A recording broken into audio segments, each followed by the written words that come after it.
Hello, everybody. Welcome very much to this first joint Reconciliation Week and Indigenous History Month celebration. I'd like to welcome Auntie Sarah to come up and give us an acknowledgement of country. Thanks very much.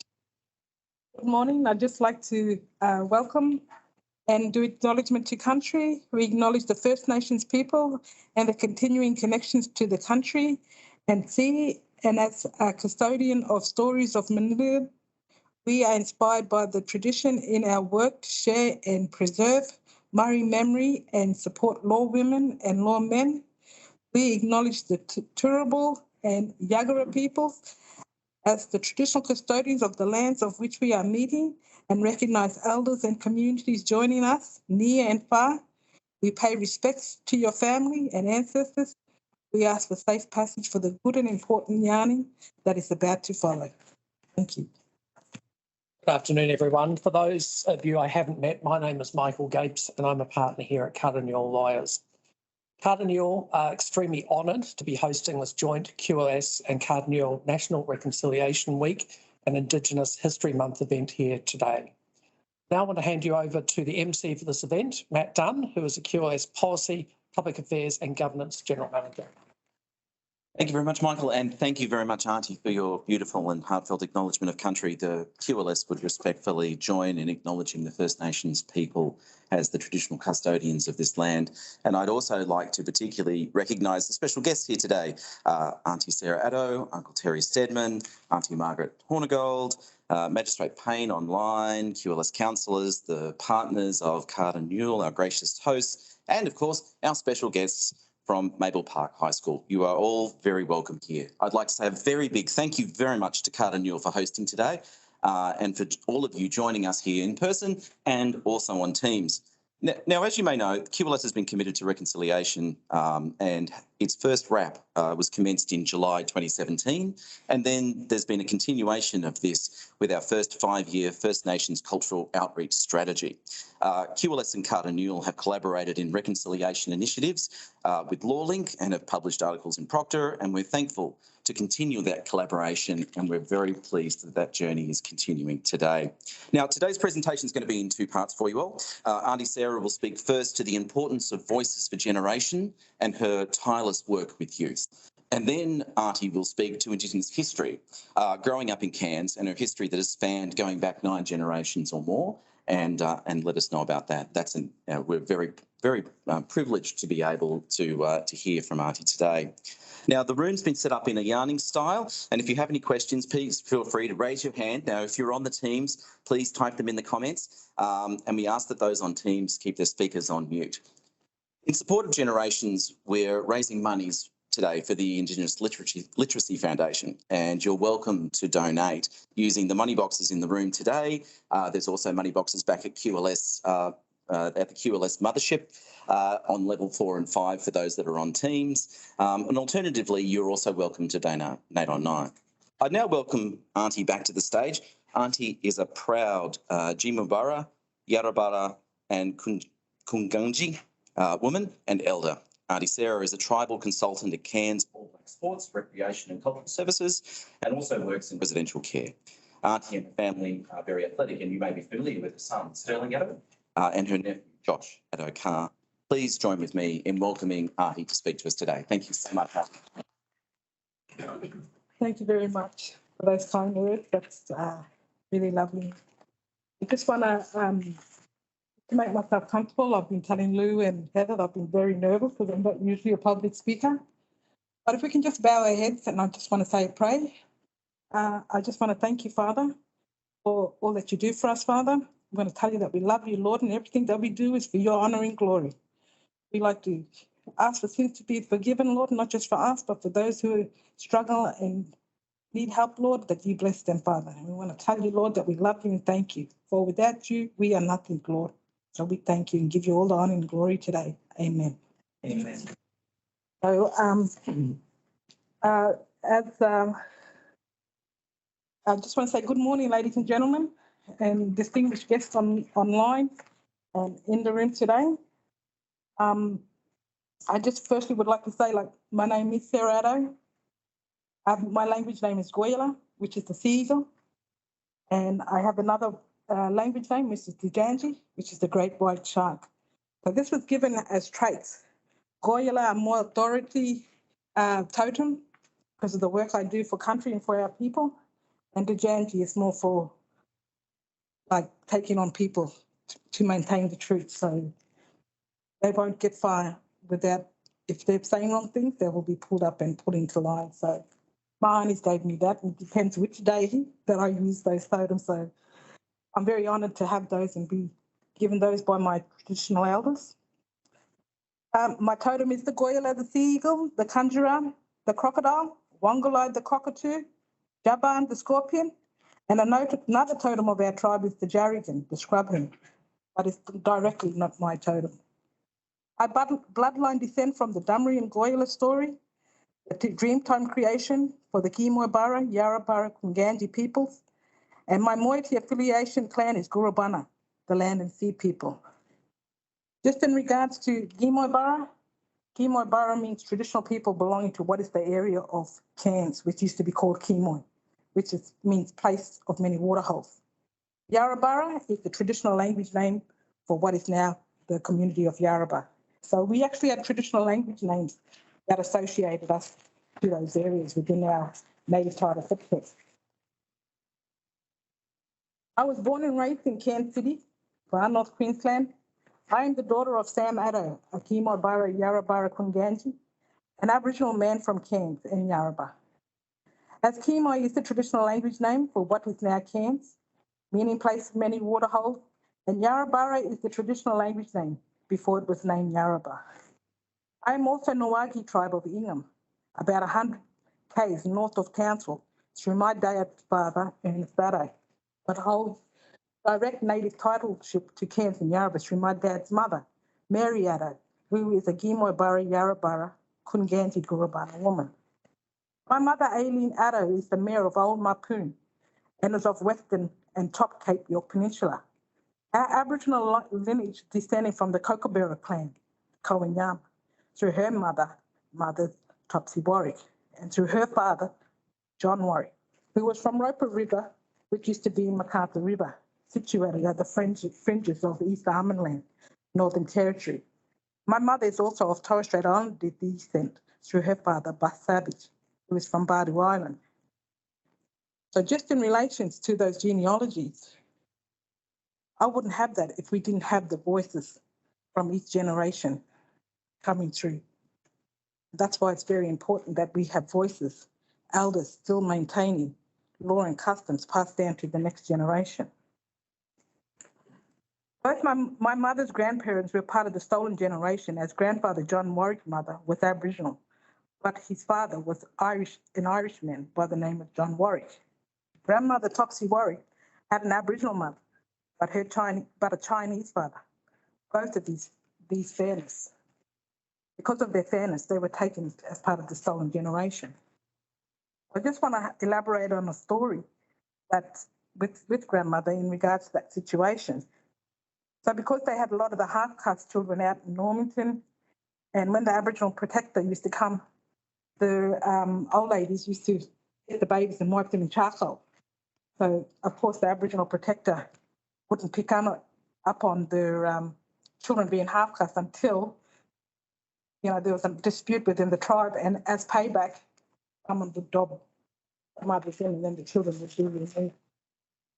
But in saying that, I wouldn't be who I am today if I didn't have my Irish genealogy and I didn't have my Chinese genealogy. It's something that happened in the past, but we have been able to reconcile with, over the years. And education is one of those things that brought us. Love is the greatest thing out of that, because with love came respect. So I'm really grateful for that, having the enjoyment of my Aboriginal and Torres Strait Islander heritage, but involvement, because playing Vigoro growing up in my life, I've been around Aussie women who have taught me a different way. So they taught me the mainstream way.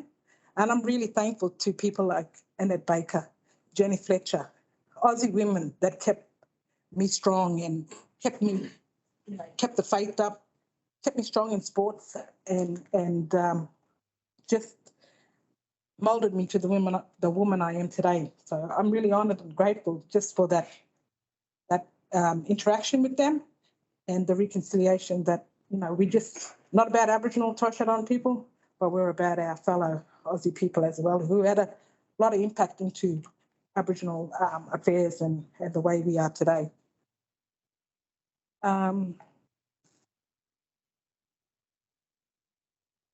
This was real, and this is what happened back in those days. I come from a bloodline of medicine women through my mother's side, who protected genealogies, traditional stories, and traditional language. My father's bloodline possesses the same tribal laws, customs, and traditions as we descend from great warrior chieftain, living right up to 1914 with Chief Kirai I, who was born in 1844. So just in regards to that, that's why we fight very hard for Cairns, because we know we come from chieftain line. Our grandfather was the chief. And I'll elaborate more on that in my second session. My background, I have worked in many portfolios throughout different sectors and industries, from health, housing, child protection, employment and training, justice, education, sports and recreation, and culture. I have also been very active in community capacity building programs and sit on various Aboriginal and Torres Strait Islander boards, ensuring that the service providers are accountable to the community in its service, ensuring that funding gets to grassroots people. I hold extensive knowledge in Aboriginal law, customs and traditions, and have held key positions within my community, as well as had input into the ATSI community affairs at a local, state and regional level. In regards to the Voice for Generations, out of the portfolios that I just mentioned above, the one I love most is the Child Protection and Sports and Recreation and Culture portfolio, in which I have 35 years of experience in. It is through this portfolio that I had the prospects to further my skills and expertise to broaden my knowledge in this field of work. Like the information I just read out to you before this, how we do it at a grassroots level, empowering youth to know who they are and where they come from. This is very important because in the child protection arena, a lot of those children that I work with, when I'm not doing tribal consultancy, I'm a residential youth worker. So I do sleepover with children in the child protection system. I cook for them, I clean for them, get them to go to school, but I'm also making them accountable with lifestyle skills. Simple things as yes, no, thank you, please, just empowering them to have those skills. But most of all, I also find that they lack identity. So connecting the kids through their surnames, families, we're able to reconnect them back with family and give them their tribal names, their association to kin and all of that stuff. And it's very important because then they start to change their behaviour once they know who they are. And it's not just the Aboriginal and Torres Strait Islander children, but there's Aussie children too that I've given Aboriginal language names to, and because they feel a part of us, because they are Australian, they feel that they're a part of Aboriginal people as well. In my experience over the 35 years that I've been involved with sports and recreation, I have seen it as a great tool to address antisocial behaviours that impact directly on our communities. That's because we're able to engage with that individual, we get an opportunity to engage with the families, and we're able to sort out issues and concerns that's going on.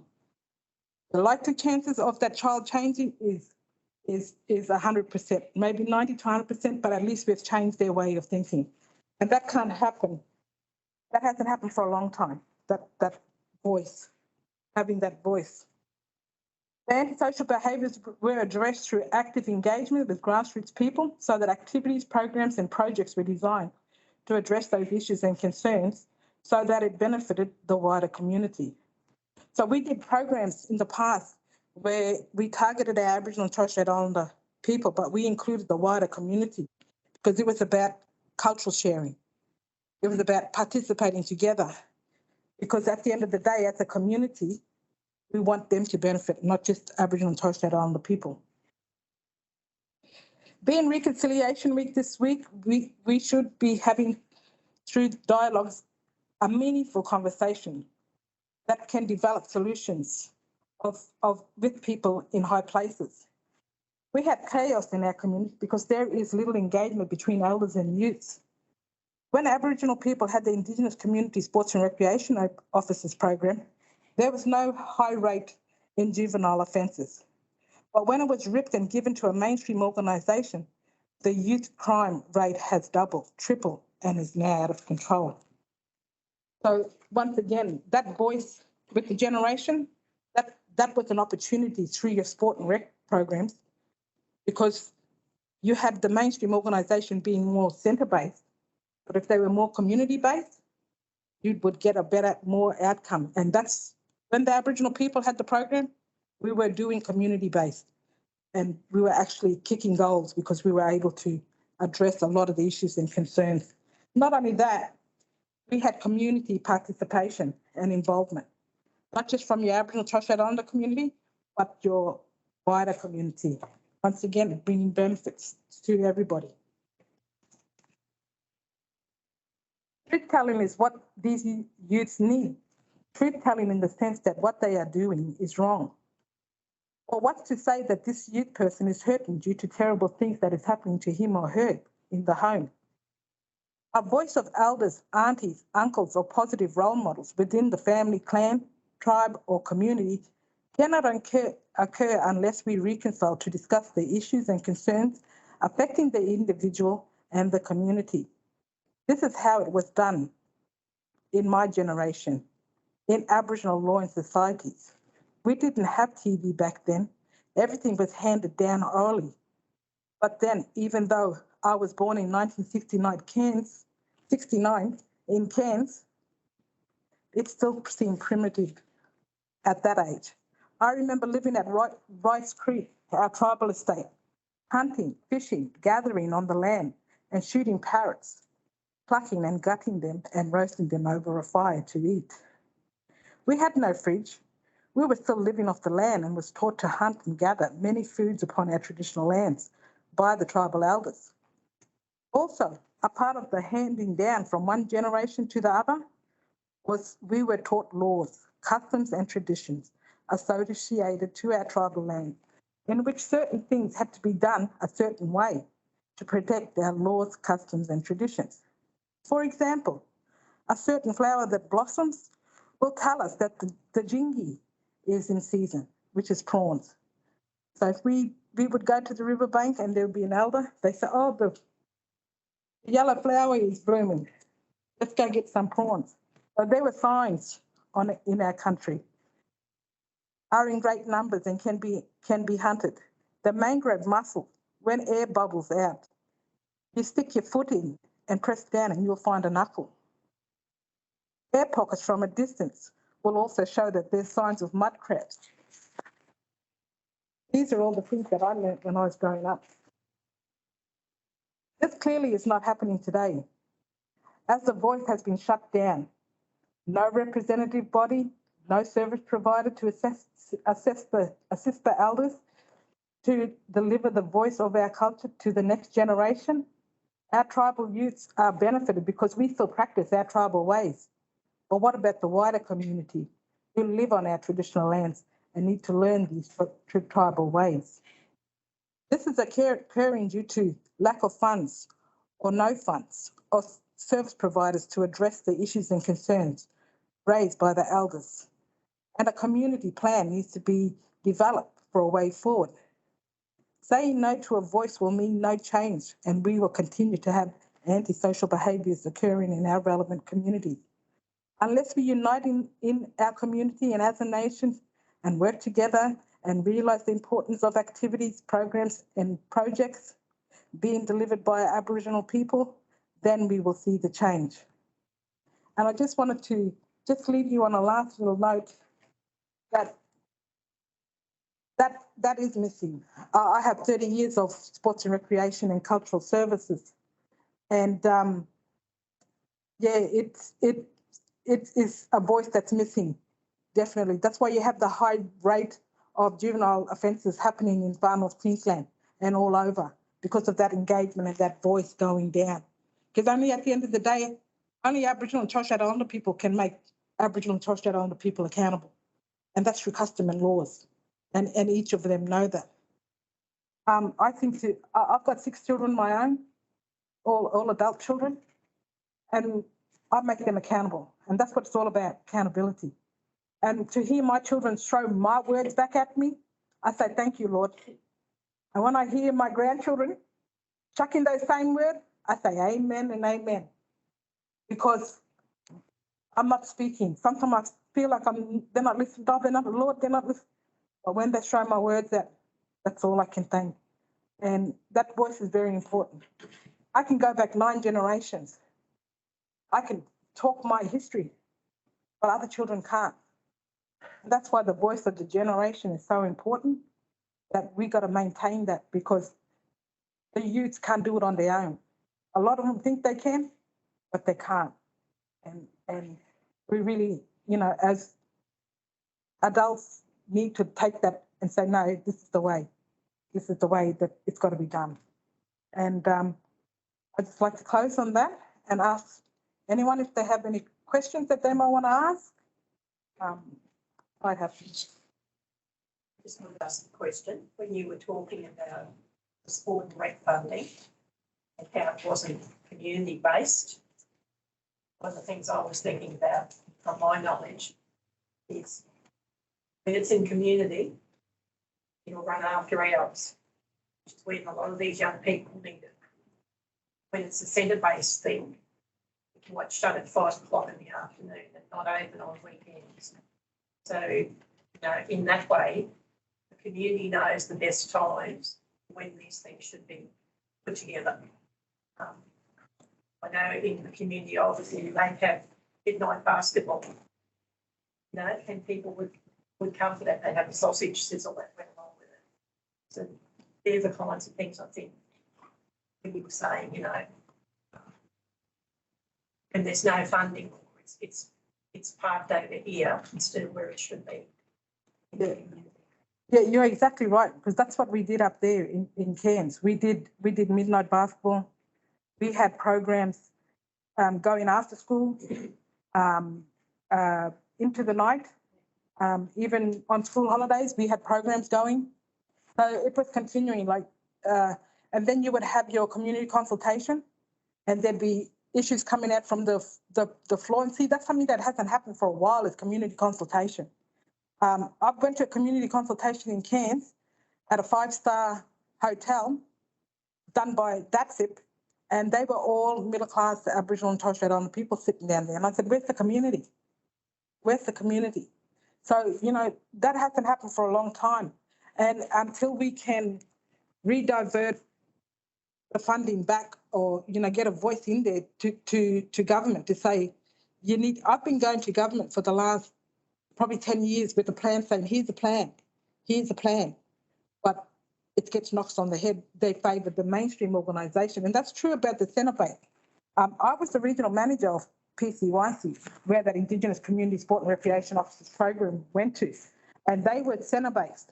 And we had a little bit of dispute because they wanted us to open certain hours, shut, and we're saying, no, we need to go back to the community and let the community dictate on the hours, because they are across their issues and concerns.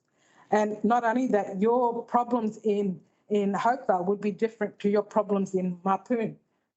What they were failing to understand is that as Aboriginal people, each different community had different tribal laws and ways. So, and that's and the only way you can find that is through that community consultation within those communities. So yeah, it did work. Sarah, we had very similar problems in Logan. We could not get any funding for youth programs unless they were known offenders before the courts. So when we had Bill Adams Park, we had the centre down there. Every Friday night we'd had up to 100 kids down there. Not 1 cent of funding other than a little bit of seed funding from community renewals. But no one would fund us unless they were offenders. If we gave them all half a brick and sent them to the shop across the road, to smash the window, we get all the funding in the world. Our youth crime stats dropped by over 20% running that program. and we couldn't get funding. Now the government's complaining about not being able to lower the statistics for kids in our community. We had a meeting with the NAIDOC meeting the other week that we raised about how families can apply for sport and rec funding because this for kids in their participation with baseball or cricket or football or whatever too. So they get some funding that goes to the clubs. When you have NAIDOC on, that's after that all closes. The state doesn't want to open up the post for new membership to those clubs, which is quite wrong. And then the funding for clubs or sporting activities shuts 4 weeks before NAIDOC's on as well. So you won't pick up that funding until the very next year. And it's just it's the way the government's got it's the tail wagging the dog, and it's not producing the benefit to the kids as it should be. I mean, our event was on. We have a PCYC in Logan, but what we did was different. What we did was different. It involved elders, it involved families, it involved the community, which is similar to what you were doing. You just couldn't get 1 cent of funding. And look, that's true what you're saying. When it's working, they pulled away the funding, and then you got chaos and all of that stuff happening. We did lobby with government for all of that money, and when were they going to have a review of all of that funding? Because that's how we see the importance of getting voice down to the next generation, and that's how we found accountability with some of the offenders, you know, who were doing all the offences, and having that engagement at your community level with the families and the child, we were able to address a lot of that. But we haven't had that for nearly 10 to 15 years. That was the big dispute with PCYC. They were more centre-based. We were saying, no, it's more community-based. In regards to the funding, with the Indigenous Community Sport and Recreation Officer program, we only got funded $50,000 per site. If it was discrete community, like in the remote areas, they would get 60,000. So what I used to do was I used to capacity build a sport and rec officer, and I used to engage with them to go out and encourage them to form partnerships with stakeholders, key stakeholders who had funding pertaining to program dollars that they could utilise to do programs on the ground. And it worked, and it really worked because we were able to network and you know, with your justice, develop programs like check yourself before you wreck yourself. You know, prevention is better than cure. And like you're saying about that, you know, they want to give it when the horse is already bolted, you know, and we got to come away from that. Like I said, accountability within the communities lies with the people. And if they're Aboriginal people, taking on Aboriginal people, you will get a better outcome because Aboriginal people and Torres Strait Islander people will make each other accountable in regards to that. And you know, with mainstream, they think it's all a joke. And I've seen it. They'll sit there and say, oh, no, they just mainstream people. They don't know. But Aboriginal people and Torres Strait Islander people, we know the truth. And that's what we want to fight and maintain is truth. So, yeah, definitely need big discussions around there. The juvenile justice crime rate won't go down until that happens. And for us, well, our tribe up in Cairns, we believe that's sort of karma. Because when you do wrong on country and wrong to the people, you will get stuff like this happening. Until we correct it, then there will be a way forward. But our main concern around that voice is, number one, they're going to hurt themselves. Number two, they're going to kill somebody innocent, you know, and we can prevent that before it even happens. You know, that's all the young people need is a voice. Some of them just want somebody to sit down and talk to because their family's not listening to them. And, you know, that's why it's important that we put the youths up on a pedestal because they are our future generations. And I've stayed there for many years in the last 35 years, and I enjoy it. I've been to residential where I've just walked in and food's everywhere, all over the walls and floors. Poor youth workers, I just go home, I'll do it. Takes me 2-3 hours to clean. I just will leave you on this note I work with 4 Aboriginal kids in Cairns from Yarrabah. So I'm from one clan, Gurubana. They're from Gurugulu. And when I used to tell some of the staff about the stories, they say, can't tell them people our story. I said, that's your clan. If you don't want to share, use mobs don't share. But our clan, we share. And they'll swear. They'll tell you, F off, get out and daytime. As soon as the dark time comes, they stuck to me like glue because they fried from devil. They fried from devil. And every kid that I've encountered in child protection, they believe in Jesus. They might not know the story about Joseph and the coat of many colours, but they know Jesus. And I used to go and clean before. I used to we'd make them watch TV, and I used to go and clean, and I'd whistle, and they'd say, don't whistle. You'll call the airy man here. And I said, oh, you better go and lock the door then, so you don't come in. But they were good. No swearing, no nothing happened at nighttime. You could boss over them. They were the best kids. But these children never used to eat off the table. When you used to set the table, they used to all food go on the floor. When you used to tell them, I'm not having a bath, they go, get up, you got to go to school. No, I'm not going to school. 3 years I worked with those children. They were eating at the table and saying grace. They were going to shower every night, and they wouldn't go to bed unless they had a shower. And number 3, they went to school every day, just because we were there enforcing routine and structure. I wasn't their mother, because sometimes they say, you're not my mother, you're not my father. Yeah, I know, but while you're here, this is what you got to do. So, and I really look back and be honoured for that, because I never wanted to be in the child protection. I love dealing with children, but every time I applied for a job, the Lord said, no, you're going over here. So I said, I'll stay here. And I can see why, because some of these children haven't seen their parents for 2 years until I was able to come along and engage with. But that's why it's important for the voice to go down to the next generation, because capacity building, lifestyle skills, they're so important to hand down to the next generation. And I just want to thank you for the opportunity today. Maybe before you go, Indigenous Voices for Generations, you're from Cairns, and maybe it's from Logan. You talked about hearing men, you knew. So that Voices for the Generations, you were talking about something from up there, you know what it is too. So there's that link.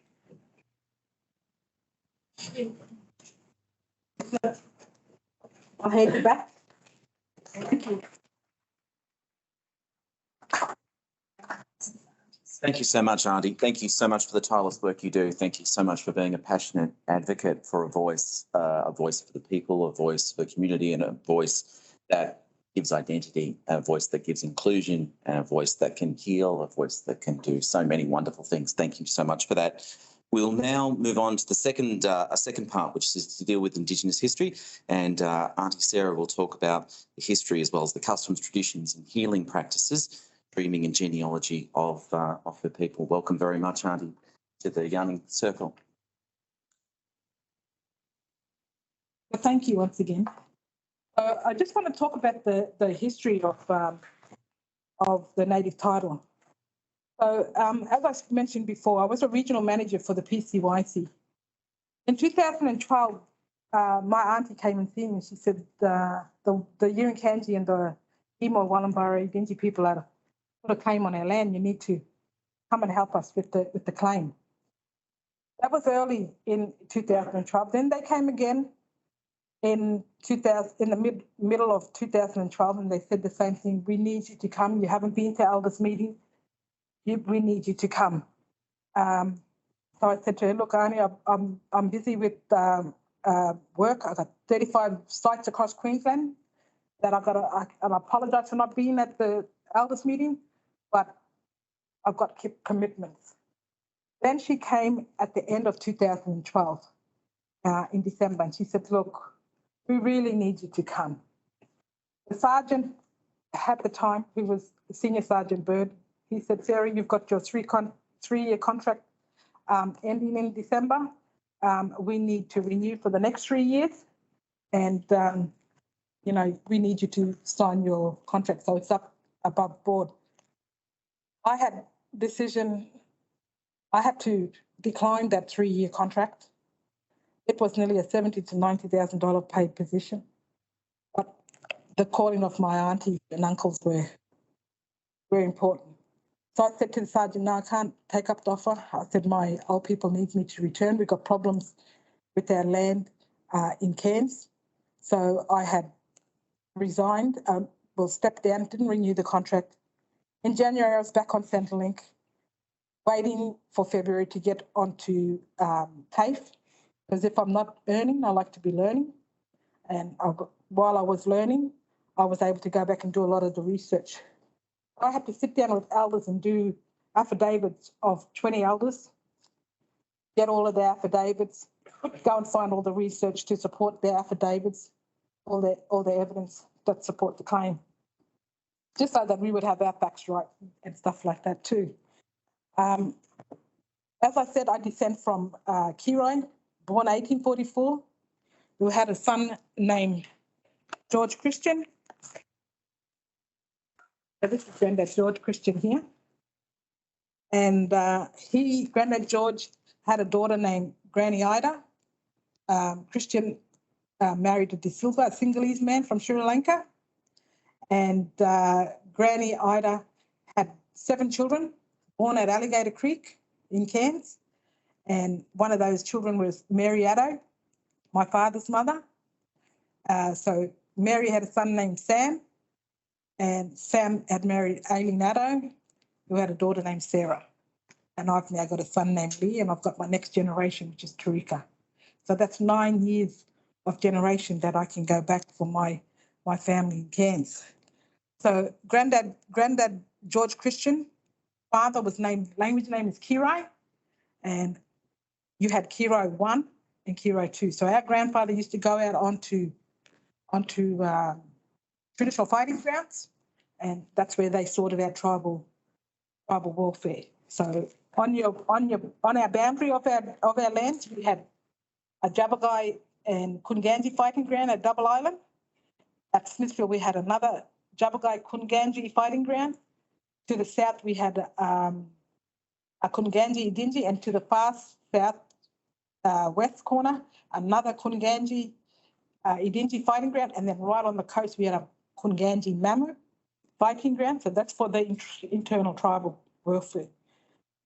The internal tribal boundaries within our footprint, we had internal tribal fighting ground. That was to sort out internal tribal dispute. So we didn't have police officers in those days. We sorted everything out through our chief and the warriors and the elders who handed down any kind of punishment to the tribal people. One of the biggest lawbreakers that you could get, and that's meaning.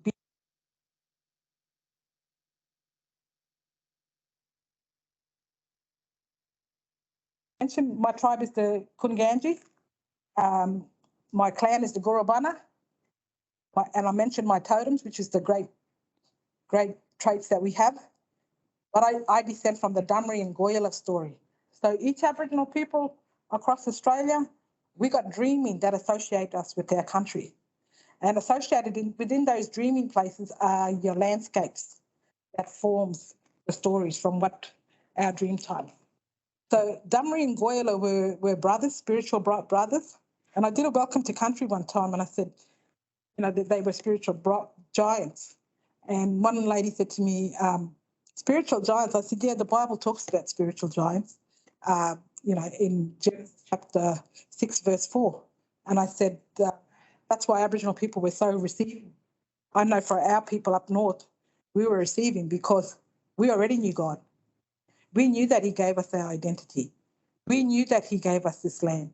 We knew he made the stars and everything that's upon it. And we already knew him. So Damri and Goyala, they were clever men. They enforced a lot of the traditional marriage structures, the laws for the land. and they introduced all the languages for the sites around Cairns. So we were the only people to have canoes, and that's the big challenging part with the Cairns claim. We say to the Australian Federal Courts that the Gima Wallumbara Gindji peoples, there's no such plan as them. There are Wallumbara Gindji peoples, but Robert Dixon talks about their land being at Goldsboro, which is like 40 to 50 kilometres south west of Cairns, and that their genealogies don't put them within the footprint of their native title claim. That's what we based a lot of our native title claim off, is our genealogy, our traditional languages, and our traditional stories. And that's why there's a big fight for Cairns, because we've actually got evidence of traditional languages that's associated us with the areas. We did, when we had engagement, in 2019, so we had no lawyers representing us. We had put in numerous applications to North Queensland Land Council, who rejected us. We in turn accused North Queensland Land Council of favouritism, discriminating. We believe that they had a financial interest and gain in the litigation that's going on with Cairns, and that we even stated tonight that we believe that money was going through the front door and going through the back door to private companies that they had financial interest in. So, this is how serious things were getting, because we had put in these complaints. So I had to literally stand up and represent our tribe. Now, I'm not a lawyer, and I'm not a barrister, and I carried my tribe for nearly 8 years that we were in the justice system. In 2019, Honourable Dowsett was the judge at the time, and we actually challenged Honourable Dowsett with his decision in 2012, where he handed down a joint claim between the Kunganji and Manangalba Idingi people. And we said, well, there's no Manangalba Idingi peoples.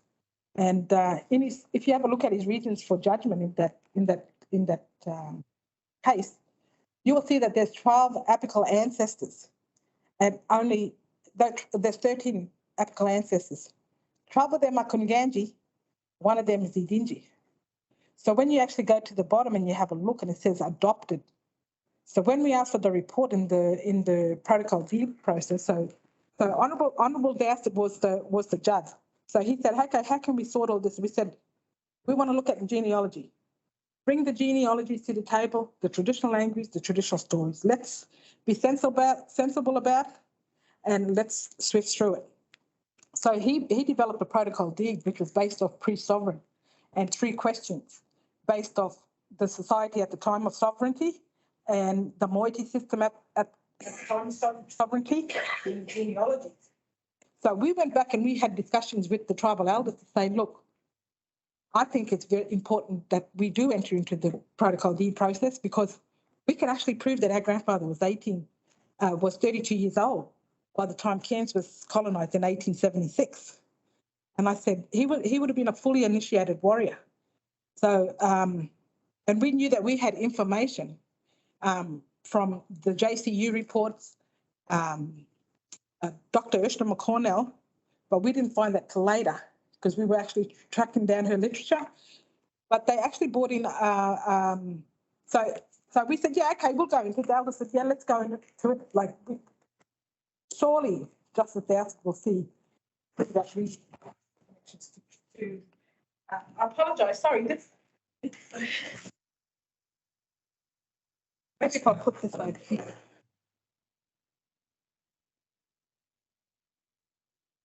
So the elders Look red, the microphone. It's blue. Yes, so the elders said, no, let's go. We got our genealogy. Because we knew for a fact that their genealogies, the Gima Wallumbari Dingi and the Yurin Kanji people, the Singleton family, we knew their genealogy, they couldn't prove anything back past 1905 and 1908. And we could prove that our genealogy could go right back to 1844 and 1877. So we went into it, and finally, when we went to court, we said, well, Your Honour, we got no funding. You know, who's going to support our lawyers We got no funding to do all that. We need a connections report. So finally, the courts looked at North Queensland Land Council and said, well, you got to give them money, because how are they going to participate in this process if you don't give them funding to do that? So North Queensland Land Council, after 8 years, finally released money just to do that process, what Justice Dowsett wanted to do, and that was to call the protocol deed. And so we entered into it. We were allocated, even though the decision was handed down in August of 2020, we didn't receive the funding from North Queensland Land Council till August 2020. And the report was due in October 2020. So 8 weeks for our ANFROs to gather information. So this is the tactic of, we accused them of stalling the process and that they were denying us a fair process of justice to gather our information to prove our connection to Kimoy. So we just told we were allocated anthropologists, Dr. Fergie and Dr. Woods. We had a lot of disputes with Dr. Woods because Dr. Woods was trying to tell us that the language we spoke is Idingi. We said, no, it's not. It's Kunganji. We know who we are. We know. Like I said to Dr. Woods, I'm Idingi myself. My grandfather, Kiroi, his father is identified as Idingi and his mother's Kunganji. I said, but we can claim Idingi too, but we don't, because we know our grandfather married in and he lived on his wife's estate. So even though he's a man, that doesn't give him right to his wife's estate. And he finally seen the big picture, you know, but that was already too late. He had his mind up. But Dr. Fergie, on the other hand, she knew that we had a case, and she actually said that our grandfather was the oldest living male at the time of colonisation of Cairns, and that that we actually were pre-sovereign Aboriginal people, that we actually proved that we were, but that was all tossed out by Justice Dowsett. When we seem to think that Justice Dowsett didn't favour us because we challenged him on the 2012 Man and Galbai Idingi claim, where we felt that he joined us together, and now he's not trying to. He's trying to say, no, Kinganji, you got enough land. We're going to go over here and give land to the Wallam. And we're saying, well, no, you're not going to do that because that's not their land. At the end of the day, it was about maintaining the truth, because we know who we were on our country. We knew where our totems were. We know where our sacred sites lay. And that was the big fight, because when Dunri and Goyla was the good brother. He was the sensible brother, whereas Dunri was the mischievous brother. So he always tried to make things hard for the people. And Goyla used to growl him all the time. You're doing it wrong. You're doing it wrong. You're making it hard. And they got into a fight one day. And when they had fought, Goyla had threw him towards the Redledge area and he hit his head and he peed blood. And that's the creation story for the lower coastal Barron River. So if you actually pick up the lower coastal Barron River, you can actually see it's got a bit of red in it. That's from that creation story. So that's right up near the boundary of the Jabbergai people, who are the Budigi story. So Budigi in Jabberganji, who speak Jabbergai, that means carpet snake. And that's their creation. We have to tell them sometimes who they are, because we know through our laws and our tribal marriage structure, we knew what their story was, what their moiety was, because we didn't want, Gurubana can't marry Gurubana. Gurubana got to marry out. And even though Gurubana marries out, their descendants are not allowed to marry back in. So it keeps the bloodline pure as you go along. So, and that's where Dunri lays, in the Cairns footprint. That's another reason we cannot let Cairns go, because that's our sacred warrior from our dream time. In the dream time, Goyala could change into Goyala. When we sing that movie Moana, where Maui could change into the hawk, we loved it because it reminded of us our dream, where Dunri could change into Janjanjara, the sea hawk, and Goyala, the sea eagle, which we called him Goyala. So that's another significant past that we have to keep sacred. We don't mind sharing it, but we got to also go back and make mainstream accountable to say, no, you're not giving the wrong traditional owner group our land, our languages, our story. So even it was hard in the 12 years because me against 11 lawyers, you know, they're well educated in the law than what I am. But it was just through tribal knowledge that I was able to speak. And he kicked us out. I was very disheartening. I was like, you know, he's obviously protecting the man in Galway decision. That you know, one family getting a claim with 12 Aboriginal ancestors of Kunganji. So when we had integrated with where he had swapped. So Honourable Charles Wirtz from Adelaide had come into the picture now and had taken over the case. And I had to throw my last battle at it, but I knew that it was out of my depth because it was barrister stuff. Like it was really getting the normal information and stuff like that. I couldn't. There is a gentleman by the name of Mark Asio. He's an Italian man. He's been doing work for us since 2012, but since COVID had impacted, and I'm sure there was, and I can remember a lot of lawyers doing pro bonus, but since COVID impact, it financially hit them too, you know. So I can understand, you know, that finances is needed because it's not cheap to be in court, you know. It costs a lot of money. So after that, I had discussions with Honourable Charlesworth, and we had to repair because it was do or die. It was either stay in the hunt or, you know, be told to that you don't have native title. You're going to be struck out. This is a picture of Cairns in the top one here. That's my grandfather, George Christian there, making a shield. So to him and Granddad Nemo. The Granddad Nemo, that's a shield that they're making. But above, see that country over there on the top. We're native titles of that country. We got that determination in 2012. So see the bottom land on the bottom where the river, where the creek is? That's West Trinity. So when we had discussions with Justice Charles, it wasn't the other claimants or that wanted to kick us out. It was the state. And I said to the state, you should be neutral. You're paid by taxpayers. I'm a taxpayer and you're using my tax money to evict me and my people out of the system. You should be neutral. You should already know the truth. Because in the 1970s, we already won land.